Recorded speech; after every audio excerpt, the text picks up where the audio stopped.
a word or two on Musa one. Now that you recorded it.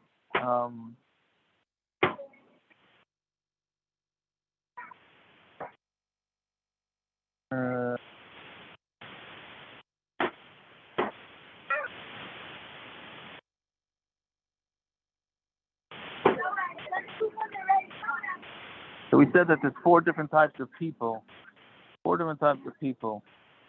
that that they could either use kas as and not use as a good thing or a bad thing, but meaning somebody who gets the kas and doesn't apologize, that's the worst level. And then you have the one that hardly gets the kas and is easy to get along with. That's the best level, right? Ve'elu arba midas never neged a tzaddik. That's said by tzaddik. Yisroel ala toivim oivin yonei ha'olam. Right? When it's said, when he gets upset on good things or on yonei ha'olam. Avo kosher lichos al oisei averos v'noyach l'rtzos lehem zumi the ra shemasratel l'rashayim. Right? Meaning, I think what he means is that if it's kosher to get upset, meaning it's difficult to get upset on people that do averos, that's very bad. Meaning, people that are doing something wrong, you should get upset about. You shouldn't just leave them alone, right? Which is different than what he said yesterday or 2 days ago, that you got to be careful over how you give mussar to people. Right? He said if you're going to scream at them, they're not going to listen to you. Here he's saying you got to make sure that you are not so easy on the Rishayim. Otherwise, you're doing a bad thing. Yeah. Okay. That will go back. Okay. So tonight's stuff. Yeah. It's Nun Gimel. Yeah. On the bottom of Nun Beis Amud Beis. Oh yeah. Just to follow up with yesterday, there's a Machlokes. It's interesting. The Mishnah doesn't bring it. You have to record. It's not recording. Yeah, you recorded, no? Yeah, we're recording. Yep. Yeah, he hit it before. Thank you. But there's a Magen Avraham. The Magen Avraham is interesting. Mishnah doesn't bring it, but in Hilchos Brachos and Reish Talid, so the Magen Avraham is. Let's say you're forced to eat a food. A guy forced to eat a food. Right, but Lamaisa, you're enjoying the food. So would you make a bracha on that? Because it's chilasa ba'aynis of the site by the ransom. So should you make a bracha on that? So he brings, I forgot who the paiskim were, that say that you would not make a bracha because chilas ba'aynis, and the Taz and Magen Avraham both say that you maybe should make a bracha because we're going to be chayshid for the sheet of Avud the Shmuel. So that's another practical application. I mean, it obviously doesn't come up that often, but that would be another practical application of this. Fine. What daf were you up to, Tiago? What? You said Nun Gimel? Are we on? Am I a lot ahead? I think I'm so. sorry. I'm sorry. Don't give us tomorrow. The one you.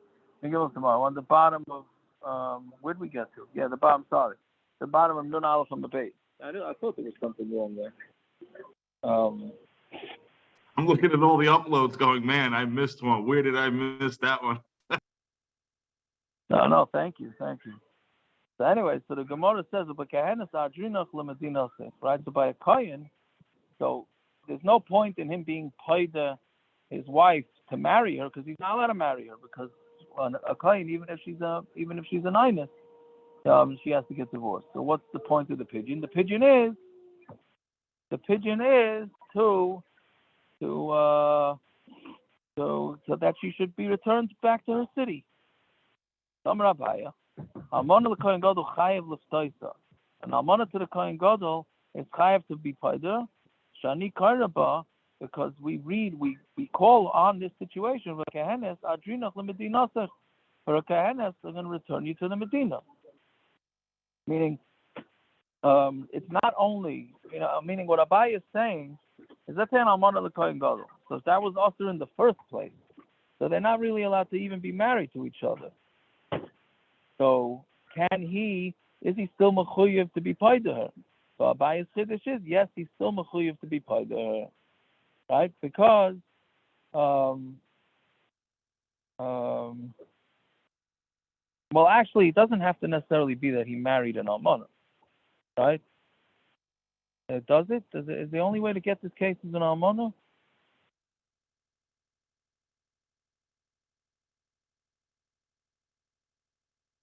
No, l'chayra, yeah. There's only one way to get it, unless if he dies and it's his kid. Okay, whatever it is. So yeah, let's go with the pasha the case that and he married an almana, but so part of that ksuba that happened there, he's mechuyev that he would be mechuyev to because the marriage ultimately is a love, right?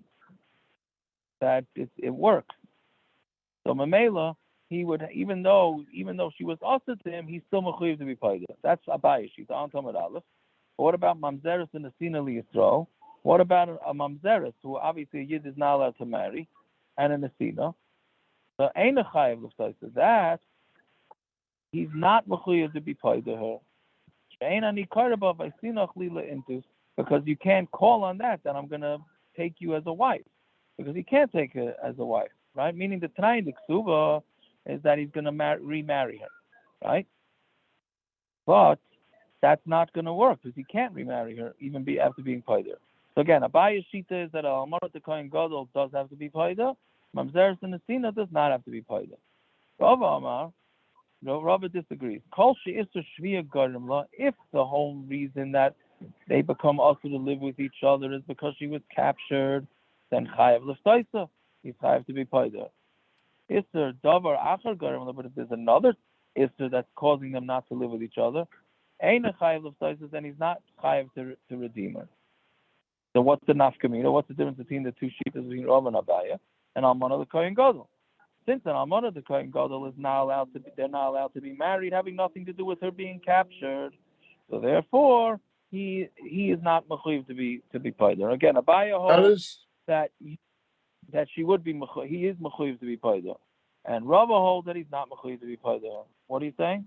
I don't understand the chiluk Abaya makes between a kohen gadol and anybody else in Klal Yisrael. How does he make that chiluk? Kohen gadol marrying somebody that's also to him, and Yisroel marrying somebody that's also to him. How does he make a chiluk in that?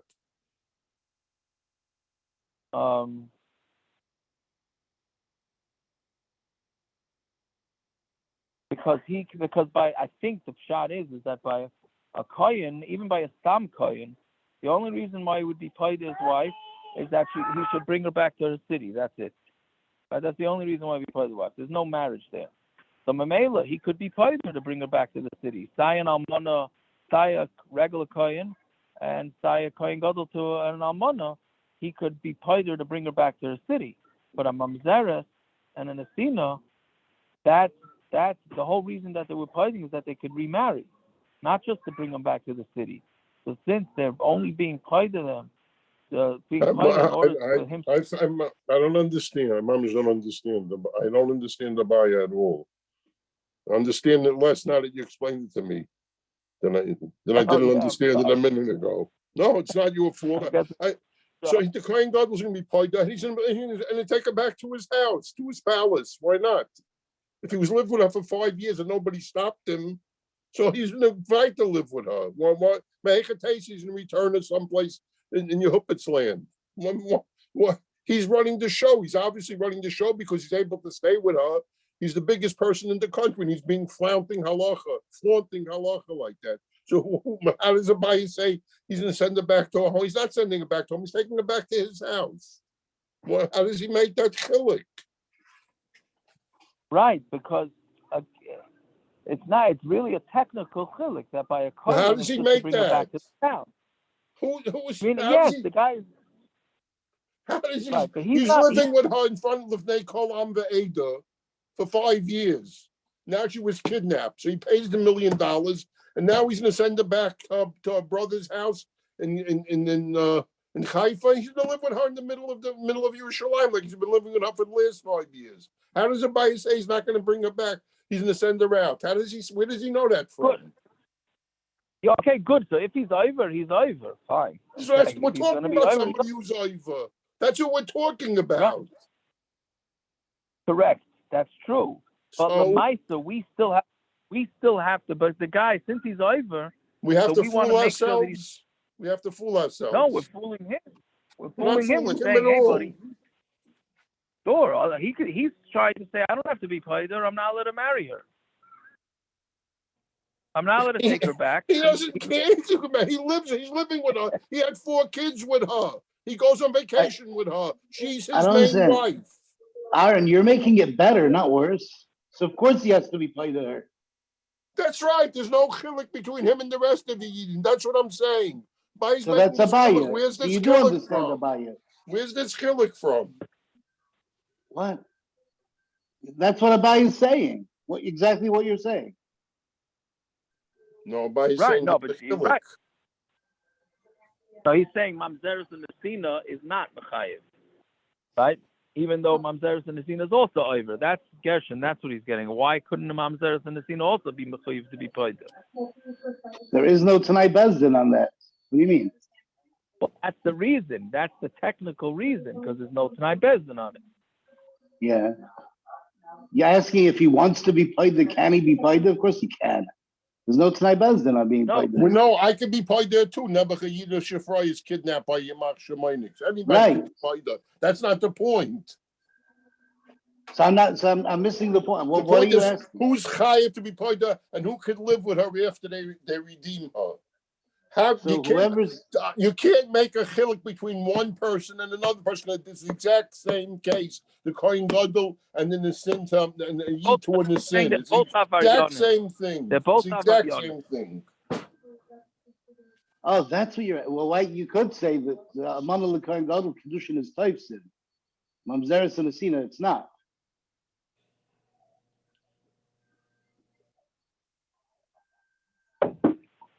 I mean, really, guys, if you're going to have a catch near me, at least make sure you know how to throw. All right. Sorry about that.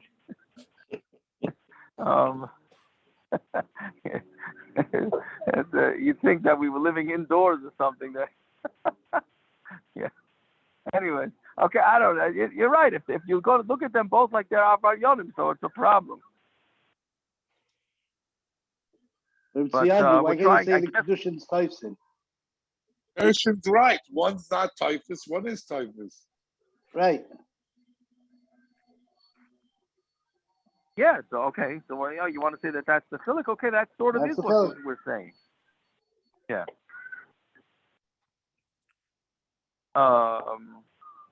Fine, but whatever it is, so that's the Machlokes Abaya. The practical difference between Abaya and Rava is that Abaya holds that a kohen has to be paid to his almana, not his almana, an almana, even if he was married to her illegally, and Rava says that no, an almana, a kohen does not have to be paid an almana. Fine. So let's say there's a Machlokes Tanaya. Amud now, so you have in Hilchos Nedarim, right? So what happens if a husband makes a neder that his wife is not going to benefit from him, right?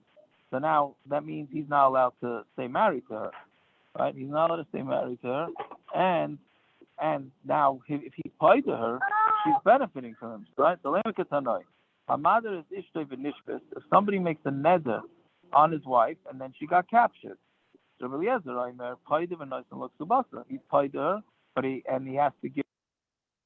Right, he's not allowed to marry her. He has to divorce her because he made a neder that he's not going to live with. She's not going to benefit from it. But okay, so if he made a neder, so maybe he doesn't have to be paid her. So no, Eliezer says he does have to. He gives her a ksuba. He doesn't have to be paid. I mean, he just gets divorced and finished. Right?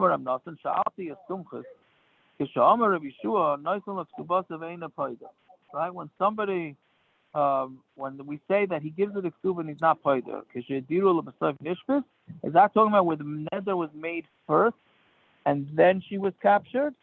And that's when we say that they get divorced. Or are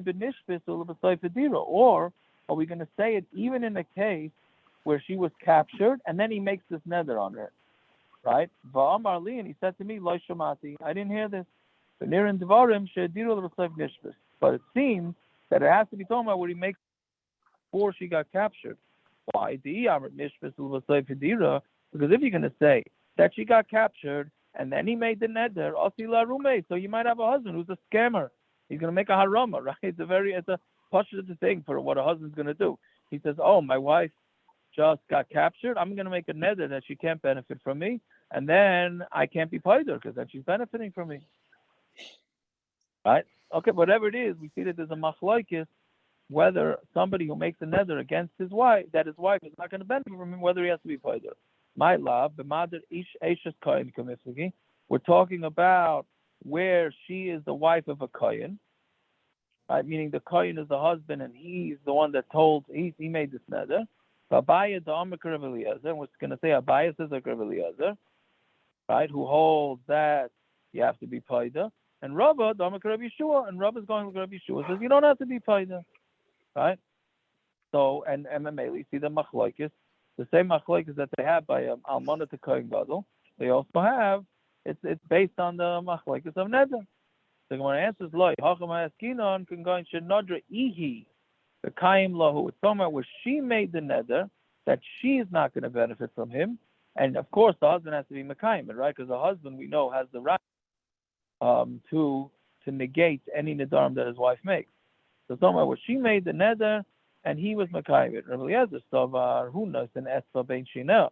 Rav Eliezer holds he put her finger. He's the one that put her finger through the teeth. I'm not exactly sure why the Gemara uses this type of mashal, but he put the finger in her teeth, meaning it was his problem. Since he was mekayim the neder, he could have just negated the neder and finished, right? But he didn't. He was mekayim it. Since he's mekayim it, he has to be paid there. She's the one that put the finger in between her teeth, right? And Memela, she's the one that caused herself these problems, so therefore he doesn't have to be paid to her. So what I ask, Memela, it's two different cases and you can't compare them. So what I ask, if she put her finger between her teeth, ksuba maya vidita, so why is there even a ksuba here? Right? Meaning if she is the one that caused the problem, normally a man has to give a ksuba when he is the reason that they get divorced. But if she's the one that's causing the divorce, so why does he have to give her a ksuba? The Stu, and another question, Amar Rav Nachman, Shalti Estumchus, Kisham Rabbi Shua Noisin L'Ksubas of Eine Paida, when Rabbi Shua said that he gives the ksuba, but he doesn't have to pay to her, Kishadira L'Basayf Nishbis, is this talking about when he made the neder and then she was captured? Or the Nishbis L'Basayf Dira? Or when she was captured and then she made the neder? Amar Loi Shamati. He said he never heard what the pshat was. And if she's the one that made the neder, Mali Yadira L'Basayf Nishbis, Mali Nishbis L'Basayf Dira, meaning they had this question to Sumchas over when did this guy make the neder, first or last? And we said that, and Sumchas said that it has to be, it seems to be that it has to be we made the neder first, because if she was captured first and then he made the neder, then maybe he's a scammer. So, but if she's the one that made the neder, there's no scam here. She's the one that made the neder. So how could it be that she made it? Ella loylam da'adri. So we're going to go ihu. So we're going to go back and say that he's the one that made the neder. Abaya mataris to make the Rava mataris to make. Abaya is going to be mataris that brisa in one way, and Rava is going to be mataris, meaning they don't necessarily have to say that the opinions align. Abaya mataris to l'tamei almana l'kohen gadol kuli amalei pligi the chayev l'ftaisa. By almana l'kohen gadol, everybody holds that he's the kohen gadol has to be part of almana. Mamzeres and nesina Yisroel, and a mamzeres and a nesina to Yisroel. Kulei amal like pligi de'ena chayev l'ftaisa. Right? If a guy illegally married a mamzeres and nesina, then everybody holds that is not chayev l'ftaisa. Mother eishes kohen nami, and somebody makes a neder about from an eishes kohen also kulei amal like pligi the chayev l'ftaisa. Even there, everybody holds he's chayav l'ftaisa. The hainu amal l'kohen gadol. That's an amal l'kohen gadol. The whole machlokes where a Yisroel made a neder that his wife's not going to benefit from it. Rav Eliezer goes with the way it was in the beginning, right? Meaning you go with when they captured her, and they said you have to give a certain amount of money. Right? So Mamela, he has to be payder. Rabbi Yeshua also basa b'sayif, and Rabbi Yeshua goes with the end, right? Which is the neder, which happened in between, meaning the neder happened in between the capture and the ransom note. I guess that would be right. So therefore, he says that since he made that neder before he even knew, he made the neder even before he knew how much he has to pay. So Mamela, it stands. So that's the way Abaya would say it. Rava Mataras Tamei, Rava's going to say almost the opposite. Amon the kohen gadol mamzeres in the sin of Yisroel. So by both cases, Amon the kohen gadol and a mamzeres in the sin of Yisroel, everybody holds that you're not chayav to be part of it. Keep looking at mother bein eshes kohen or bein eshes Yisroel. The Machlokes is when he makes the neder, whether it's an eshes kohen or whether it's eshes Yisroel. Eliezer also passes a kara. Eliezer says he goes with the beginning, and since in the beginning he was mechuyev to be paid his wife, so therefore he has to be paid. If Yeshua also passes the side, he goes at the end, and since in the middle between when the guy was kidnapped and when he was paid, when the chiyuv became paid, he had made a neder, so therefore he's out and he doesn't have to do it. Right, so again, basically it comes out that according to Abaya, the nafkamina between Abaya and Rava is by Yisroel making a neder that his wife can't benefit from it. Okay, fine. Nishpis, that's the harder part of the daf. Nishpis chayiv l'ftaisa. So if she gets captured, he has to be paid to her. Gemara says, Tanur Rabbanan Nishpis, and this Gemara is unfortunately was very negaya to the times in Eretz Yisrael, and now even now in Eretz Yisrael when they kidnap soldiers, the Israeli policy is based, I'm assuming, is based on this Gemara. But let's see. So Tanur Rabbanan Nishpis b'chayiv b'ayla. If she got Yudanim l'kav when her schus. husband Yudanim l'kav schus. Dan who The government. The government. What do you mean? They're going with this Gemara. That's what they should be doing, no? Yeah, I understand that. Yeah, okay, so let's see, we'll get to it. What's Son of wrong a- with this is dining the with chayv. cops? That's bad all of a sudden to you?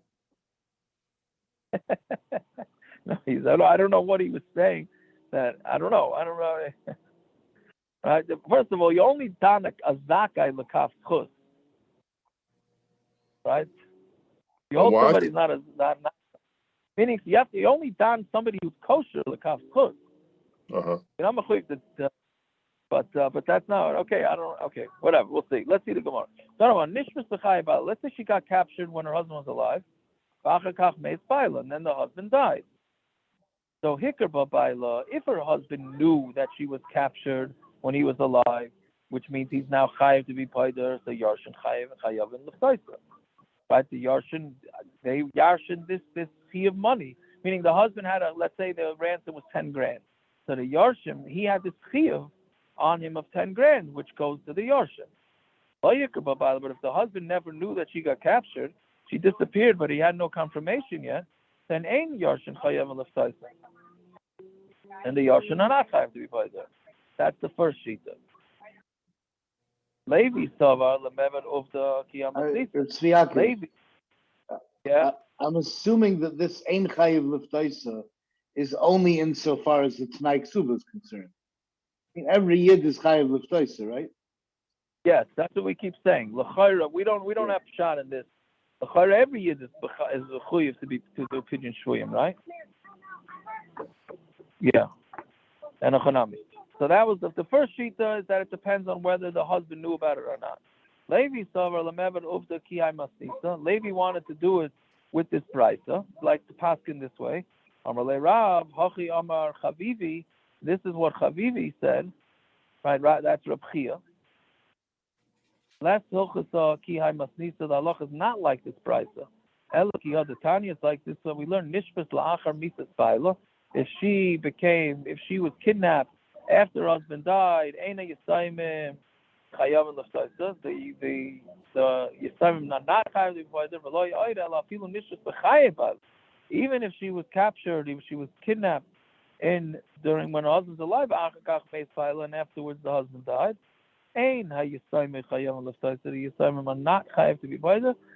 She'eina nikayra ba qualifies finachle into, because again, like we said on the top, when mom's in Nesina, the only time you have to be paida is in order to take her back in marriage. And since the Yisraelim are obviously not taking her back in marriage, therefore they're not chayiv to be paida. So the Machlokes on Merayim, whether Yarshim have to be paida or not. Tana Rabbanon, Nishbis, if she was kidnapped, and they want 10 times more than she's worth, right? So we know that what's the worth of a person, how much they get sold as an eved. So let's say she would go for $1,000, and the kidnappers want her to do 10,000. So Pamli Shaina Paida, the first time she gets kidnapped, they have to be paida for that money. But if they do the kidnapping again because they realize that they made such good money, then Ratza paida, Ratza ain't paida. If he wants, he could be paida, but if he doesn't want, he doesn't have to be paida. Why? Because Rashi says the Chachamim only made a takana, you paida her once, that's it. Which, okay, so then I'm not sure according to his opinion. So then what does that have to do with if they ransomed her for a lot of money, even if it's for cheap money? If you go that you only do it once, and then that's all you have to do. So I'm not sure I understand what that has to do according to this sheet. Okay, Shimon Gamliel, I'm on Talmud base. Shimon Gamliel says, "Ain't paidin es hashpuyin Yisroel gidei tzemeyan." We never are paida people that were kidnapped more than they're worth. Mipnei tikuna olam. Because of Tikkun Olam, which is what's going to happen. So Rashi says, because then people are just going to start kidnapping in order to make money, which I think is the Israeli government's official stance, that they never do any ransom because they don't want it to be kedai. I mean, I think they did do some prisoner swaps and stuff like that, but officially they don't do it. Right. So Is this talking about only money? Is this talking about only money or exchange of people? I think anything that's exorbitant. That's the way I understand it. Anything that's out of the norm. Got it. No, I think. Yeah. Yes, it says habikidei demand paidin. So, but if it's the same amount of money, then we are paida. Afagav the brakinu Yisroel ksubasa. Even if the ransom is more than her ksuba, meaning let's say the ksuba's 200, right? And they want to, and she's worth 300. So does that mean that he has to spend more than the ksuba in order to be paida? Right? Sounds like you do. If she was kidnapped and they ask for her 10 times more than her ksuba's worth, right? The first time he's paida,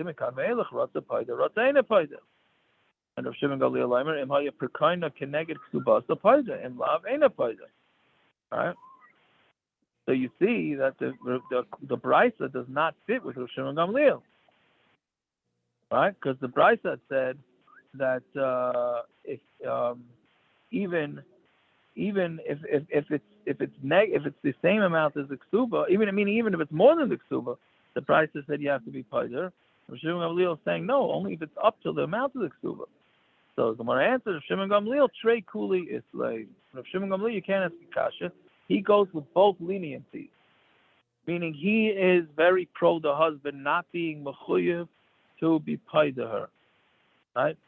He's saying you don't have to be paida her if the ransom is more than what she's worth, and you don't have to be paida her if its ransom is worth more than the ksuba. Either one of them is enough to get her out of to get him out of being paida. So but he's allowed if it's more. He's allowed if he wants to. He's allowed to, yeah. But any yid is allowed to, no. Up to 10 times. It said, I think 10 times even lav dafka. Right? Okay, fine. The got sick. Yaakov. Yeah. The top line is there's a ice from the Rambam. Ain't my partners when you say could they the man they take an arm. There's a halacha ice there.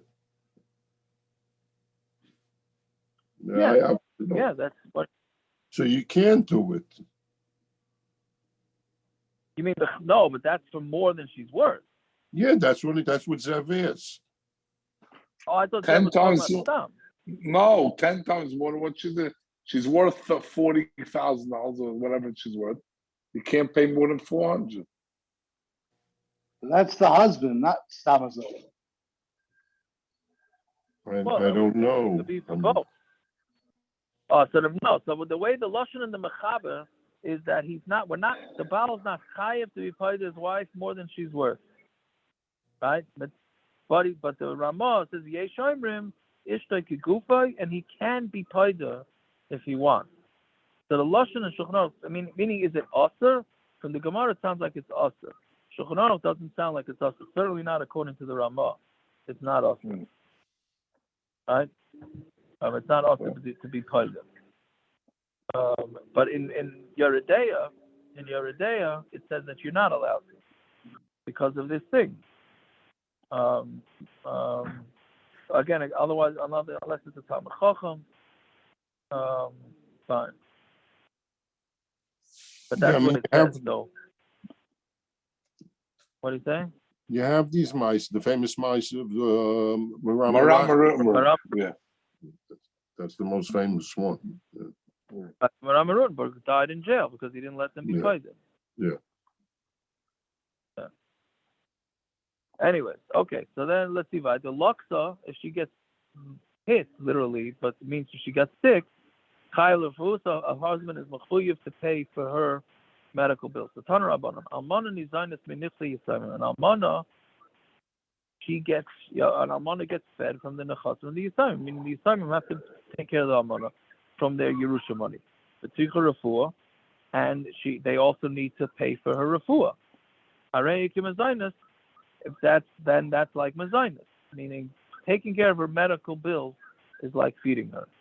Rabbi Shimon Gamliel, I'm a refuah sheyesh lo kitzva. It depends. If it's a refuah that has a set amount, meaning you know that she has a strep throat, let's say, okay, and the strep throat that they're going to charge her $100 for the doctor and the medicine, okay, so that's what you do. If the pasnik ksubasa, she gets healed from the money in the ksuba. She'ein lo kitzva, but if there's no set amount, meaning we don't know exactly how much money is going to be necessary, harei hi k'mezaynis, then it's like mezaynis, and therefore the Yisraelim have to pay out of their pocket. Does this work? Right. Let's say does this work a second marriage, and the Reuven leaves over $10 million? Does the money come out of the husband, or does it come out of the? Meaning, does the money the person who's married a second time, right? And the second wife does the money come out of the husband, or does it come out of her kids? I think we have to see it later on in the Masechta. Later on, we'll see. I think we're going to see how that goes. But Pashtus is once she gets remarried, then she's Michael. She's Michael from the original kids. I think that's how we end up saying it, but we're going to see that later on in the Masechta. Yeah? Fine. So Amar Rav Yochanan, also a cousin's down by Eretz Yisrael, doing bloodletting in Eretz Yisrael, is k'refuah she'ein lo kitzva. It's like a refuah that has no end, right? Meaning people were so into bloodletting that that's considered like endless. So therefore, it would have to be mezainis and would have to come out of their Yerusha money. But in other places in the world, it wasn't so often. So therefore, it's not. Fine. Then an interesting story. The Rabbi Yochanan Havalu Itis Abba. The relatives of Rabbi Yochanan had an almana, an Itis Abba, the wife of the father, and she needed refuah every single day. So also came to Rabbi Yochanan. They came from Rabbi Yochanan, I guess, and they were complaining that it's costing so much money to support their father's wife. Sounds like it wasn't their mother. So they were complaining about how much it costs for their father's wife. Amar Lucy said to them, Ezel, kutzele midi l'refuah. Go to a doctor and make it like a set amount. Meaning to go to the doctor, this gets into the whole, socialized medicine. I basically go to a doctor who says, I'm going to take care of her for the rest of her life. For this machla, for a set, let's say $1,000, give me $1,000, I'll take care of her for the rest. You don't have to pay any more than that. Right? So that was his shtick, because then since it became a set amount, right, then that's all they're going to have to do, and that would be it. So Rav Yochanan, Asino Atzmenu Ka'archei Dayanim. I don't know why he's saying the lashon of plural. He's saying I just made myself like a lawyer, like an Eirich Din as a lawyer. I made myself like a lawyer here because I told these relatives to do some sort of shtick, like a legal loophole, in order to get them out of it. Right? Yes, to make kara myself, or a little bit myself. So the Gemara asks, what did he think before? What did he think before? And what did he think in the end? Meaning, what happened? Meaning, he had charata. He gave him this a legal loophole, and now he's regretting it. So, meikara myself, myself. What do you hold in the beginning? What do you hold in the end? Meikara sava umpsarcha loitus alim. There's a pasuk that says that you cannot hide yourself from your own flesh, from your relatives. So, Mamela, he thought, okay, I have to tell them this shtick. Well, besides Savarim, at the end, he held Adam Chashuv Shani. And Adam Chashuv should not give advice even to relatives, because then people are going to learn these shticks and they're not going to necessarily understand it. Right? Which this comes up a lot in Shidduchim, in Shidduchim information, right? Where if something that you might know some information about somebody. So in a regular person, you don't have to say, but for a relative, there's be more of a chiyuv to say, right? Again, obviously, we're not talking about something major, then you'd be chiyuv to say to everybody. But, I don't know, I'm not thinking of any examples off the top of my head, but sometimes it's something that you wouldn't say, but it's your relative, and your relative is going to get upset at you, and this and that, then you're mechuyev to say because of the pasuk, yeah, fine. So, but it comes out from this Gemara though that if it's an Adam Chashuv, then you don't necessarily tell your relatives what shticks to do, right? Fine. Okay. So let's see. Right. This is Dr. Gemara. So again, we have this thing called Ksubas Benin Dichrin, right? Which is that if a person gets married and it's a second marriage, and they're afraid that if he's going to die, then they're going to yarshin her, she's going to get the ksuba, or right, and then it's not going to go. So it's not going to go to the right kids. I mean, it'll go to the kids from the second marriage. Right? So the guy gets married a second time, and the house. What happens with the house?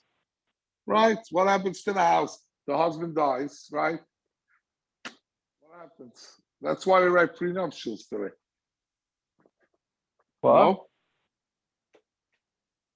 A person. So let's say a guy gets married twice. Let's say a guy gets married twice, right? Right. And then, so he owes 2 ksubas. Yeah, but he only owns the ksuba. He owns the house too. Good. 1 second. Well, let's say, but then let's say 2 of the guys' wives. Let's say both wives died before him, so he yarshin both wives, right? Yeah, a guy yarshins his wife. So he had 2 wives, and he yarshins both of them. Yeah, meaning even the ksubas, he gets the obviously doesn't have to pay the ksuba, and whatever it is that she brought into the marriage, his kids keep. So let's say he marries one very wealthy woman, and then he marries one very poor woman, right? The kids are going to split everything. The kids from both marriages are going to split everything together, right? Which the first wife is saying, I'm not going to do this because my kids are going to get shafted. Right? So because of this, they had this thing called Ksubas Benin Dichrin for sons, that if you have sons, and on the concern that a guy's wife may die and she's not going to want to marry this guy because then his kids are going to yarshin all her money and not her own kids. So therefore they made the stipulation that the kids are not going to yarshin. It's not going to go to the boys. That's what a ksubas benin dichrin is. Right? So, do we understand that clear? Again, she has money and she's afraid that if she dies and he was previously married, then all the boys from both marriages are going to split all the money equally. Split the money. Right. What? It's a and the other wife is poor. Second marriage is what? Second marriages. Yes, with the second marriage is ma'aseh b'chol yom. So in order to circumvent this issue, you could put a t'nai in the bezdin that said, no, the boys are not going to yarshin, meaning each one will get from their own mother and that's it. Right? So that is something that you could put into a ksuba. So the Mishnah is going to continue because the previous Mishnah was talking about all the different t'naim that they forgot to put in the ksuba that get automatically put into the ksuba. So the same thing here. If they didn't put this t'nai in, it's considered like built into the ksuba. So let's see how the Mishnah says that. Loi kasav law, if he did not write to her benin dichrin to have a leichim minoi, the sons that are male, the male sons, right? I don't know why it's a double lashon. Benin means my male children. That you have from me, inon yarson kesef ksubasech. They're gonna yarshin the money from your ksuba if you die first. More than their portion with the other brothers. Chayiv, he's still chayiv, meaning if this was not written in it, he's still chayiv with this shu t'nai bezdin, because that's a t'nai bezdin. That's one case. Next case is benin nukvan. Let's say you didn't write in the ksuba that the girls that you have from me, whatever, if you're going to have daughters, they're going to be fed by my Yerusha, right? Until they get married to men. Meaning, don't worry, I have to take care of it. So let's say he forgot to put that in the ksuba. Chayiv, he's still chayiv. Shu t'nai bezdin, because it's a t'nai bezdin. Right?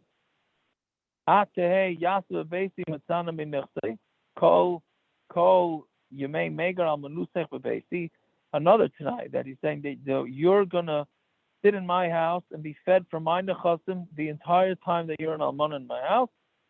So then, and they forgot to put that into the ksuba. So chayiv, he's still chayiv. Shu t'nai bezdin, that's also a t'nai bezdin. And this is what in Yerushalayim, this is what they write in the ksuba. Anshe Galil hayukazim k'anshe Yerushalayim, and the Anshe Galil would write like the Anshe Yerushalayim did. Meaning what we just said in the previous part of the Mishnah, and that's what they wrote in the ksubas. But Anshe Yehuda hayukazim, but the Anshe Yehuda had a different way of writing the ksuba. They used to write Anshe Yirtzu hayarshin litin lach ksubasech. You could live by me until the Yarshim give you your flat, your set amount of the ksuba. Let's say it's 200 zuz, right? So that's what, until they pay you, then you get fed. But after, once they give you your lump sum of money, then you don't get fed anymore. The fikach imratzu Yarshim. So therefore, if the Yarshim want noisim la ksuba, so paitru noisa, they will give her the ksuba, and then they're pater from dealing with her. Right, so Anshe Yehuda, and we'll see in the Gemara who we go with, because it's a big difference. Right, Anshe Yerushalayim had to feed the almana always, having nothing to do with the ksuba. And Anshe Yehuda had a shtick. They said, once we give you your lump sum, then we're out. We don't have to feed you anymore. Fine. So the Gemara says, Amar Rav Yochanan Mishum Rav Shimon Yochai. Rav Yochanan said, the name of Rav Shimon Yochai, name Ma Hiskinu Ksubas B'nin Different. Why did they make this t'nai of the ksubas b'nin different that only her sons are going to yashin her ksuba? So that the person will jump and he'll write a nadin for his daughter the same way that he would do for his son. Right? Meaning if you're not gonna if they're not gonna have this, then people are not gonna want to marry. Meaning you want to keep the money in the family. So they didn't want to, fathers did not want to give anything to their daughters, because what's going to happen? The daughter's going to get married to this clown. Then the daughter might die first, and then she loses all the money to this guy. And this guy is going to give it all to his kids, and it's not going to go to this guy's grandkids. So in order to keep the money in the family, they said you can make this t'nai that only her children will yashin her ksuba, not his other children. Right? Fine. So then they want to ask, is it possible the Rahmana Amar ba bra leirus barta loiserus? The Torah says, right, a boy yashin and a girl does not yashin.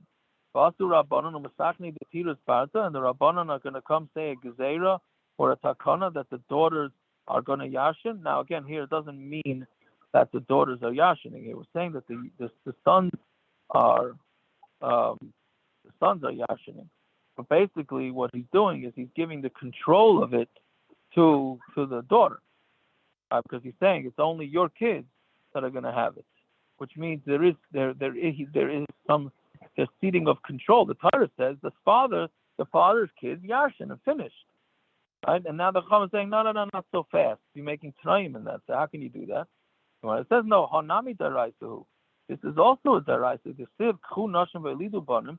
You have to take wives and have kids ubanos chulav nechem nashim v'esbenei t'nula nashim, and take daughters-in-law for your sons and take sons-in-law for your daughters. So that's a mitzvah daraisa. So if you don't do these t'naim, nobody's going to want to marry the daughters because they're afraid that they're going to lose all their money. So bishlam abanim biyadei kaimer. Sons, it's biyadei, right? You marry off your son to a woman. Elaban saying mi kaimer biyadei. How can you go? And this is not mamish the shidduch crisis. Can you marry your daughter off to? Is it in your hands to marry your daughter off? Hakamashmalan, the nilbashav and nichtav and nesavla midi. The only way it must be, meaning, how can you get a guy to come to your house to date your daughter? Right? That's what the Gemara is saying. How could the pasuk say that you're mechuyev to marry your daughters off? You got to find them a shidduch. So it says no. Hakamashalan the nilbasha. So what you should do is you should get her dressed nicely, v'nichta, right, and v'nichta v'nesav lamidi, and then give her money so that kihechi do kafsi Allah v'asu nasila. People will jump, men will jump at her because she's got some money, and then they're gonna make her, and they'll marry her, right? Which is what you have to do in the shidduch crisis to get your daughters married. To you gotta get them dressed up, and you gotta offer money. Unfortunately, but this is already in the Gemara's times that this was an issue. Either way, some of the Gemara is answering that's meaning yes, even though really the Yerusha is supposed to go only to the boys, not the girls, but you also have a mitzvah to marry off. You also have a mitzvah to marry off your kids. So it's like one deraisa versus another deraisa. Ba'ad kama. How much does the father have to spend? Abaya v'Rava d'amar tavayu ad le'isur nechsei, until 10%. Right, up until 10% of your nechasim, you're mechuyev to pay in order to get your daughter married. Which is interesting because we learned last week that you only, for a mitzvah deraisa, you spend a fifth. So it's really double. To marry off your daughter, you only have to spend 10%. Okay. I think what I said, Marag answers a few technical things. Why don't we say that the father should yarshin the ksuba, the baal loy liris, and then the husband won't. Right? Isn't that the Gemara's kasha? Meaning you want people to jump at the daughter, right? So what are you how is this gonna work, this Eitzah? So I'm saying the aim of the avliras, let's say I'm sorry, I said it wrong. The aim of the avliras, why don't we say that they should yarshin their father and the Baal loyliras, but they should not yarshin anything that has to do with the husband. So the Gemara says, Im Kain, Av Nami Mimna V'lei Kasa. So the father's not going to write, he's not going to want to write over anything. Yeah, because he's not going to be happy with this arrangement. So the Gemara then asks, Ve'ema, Heisa de Kasa Av Lichtov Baal, Heisa de Loi Kasa Av Loi Lichtov Baal. Where the father wrote a nadin, so then the Baal is going to write that he doesn't yashin it. But where the father did not give a nadin, maybe they don't have to make this. Right? So he says loy plug rabbanon. No, the rabbanon made a loy plug. We're not going to start differentiating between ksubas and say, okay, did he give a nod? Did he not give a nod? So then the Gemara asks, okay, bas ben abanim na mitiras. So if you have a daughter who's meaning he didn't only have sons, he also had a daughter, so maybe she should also get a ksuba, right? So whatever, meaning if you're worried about the money staying in the family with the boys, what about the daughter? So when it says kanachla shavi rabbanon, rabbanon said it's like regular inheritance, right? A regular inheritance is that the daughter gets nothing. Okay, so bas ben abanas teres. What about a daughter from a different marriage between daughters from the other marriage, right? Maybe what about her? She's going to get messed up. There's a loy plug. The Rabbanan didn't make any differentiation. Okay, but tigmi metaltali. I mean, we said before that you only get to collect from karka. Why can't you also collect from metaltalin? So the Gemara says ksuba shavi rabbanan. He made it just like a ksuba. Right, so just like a ksuba only comes from karka, so this one also only comes from metaltalin. The Gemara says titzravi mishavdi. But why won't they be able to go get from things that are meshubed, meaning karka that are meshubed to the from the father? So the Gemara says yarson tanan. It says to yarshin. So meaning they only yarshin property the father has. Ve'ema afagav deleka. Why don't we say afagav deleka laisadina? Maybe that they have to get the ksuba even if there's nothing extra. The Gemara says, "V'makom dekamei akra nachal deraisa let's kinarbanan." If it's going to end up uprooting the whole din of Yerusha, that we're not going to do. Right? Meaning for the Rabbanon, they're not going to push off. The Rabbanon don't have the koyach if there's no money there. Right? Meaning, I'm sorry, it's really in the background. Later on in the Masechta, the Mishnah says that the Yarshin, they don't collect, the kids don't collect their mother's ksubas unless there's at least one dinar of karka left after all the shibudim are paid, after all the Yerusha is paid, right? Then,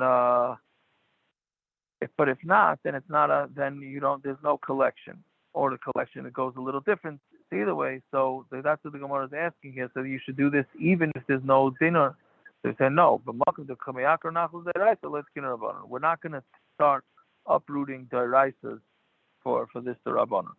Right? Okay, so that will stop over here. But the bottom line is that this is all part of the takana to make sure that she doesn't that nobody wants to marry her. Meaning the father doesn't want to marry off the daughter because we're afraid that his money is all going to go to kids from a different marriage. Okay, I hope that was semi-understandable. All right. Good talk. Yeah. Why do today people write prenuptials? Why don't they just write in the ksuba what has to go to the kid? Why? Prenuptials that we for second marriages. For second marriages, they do prenups. Why? Why don't they just write in the ksuba that it doesn't go, that it goes to her kid, it goes to, like I'm saying, my father passed away, he got married a second time. My mother passed away, my father got married a second time. You know what I mean? So you write these things in order that, I guess, the second wife doesn't have any claims to anything. I mean, the Shilas is a prenup even a legitimate thing? You're saying it's not today? We don't like to do prenups with the money, with the finances and all that. That we don't like to do. So what is the prenups? What are the prenups for? The prenup we do is to force him to come to Bez. I hear. That's really what the only prenup that. I'm You know saying what I'm talking about? Where halachic. if he doesn't show up to Bessin, if he doesn't show up to Bessin, then he has to pay a fine. I mean, if he or she doesn't show up, you mean, right, whoever dies. Right. Oh, he's writing the prenup, yeah. What time are you planning on doing tomorrow? What? What time are you planning the Erech for tomorrow? Stop? Yeah. Stop. I don't know yet. Okay. Depends on the time to see him and all that, where I'm going to be. All right.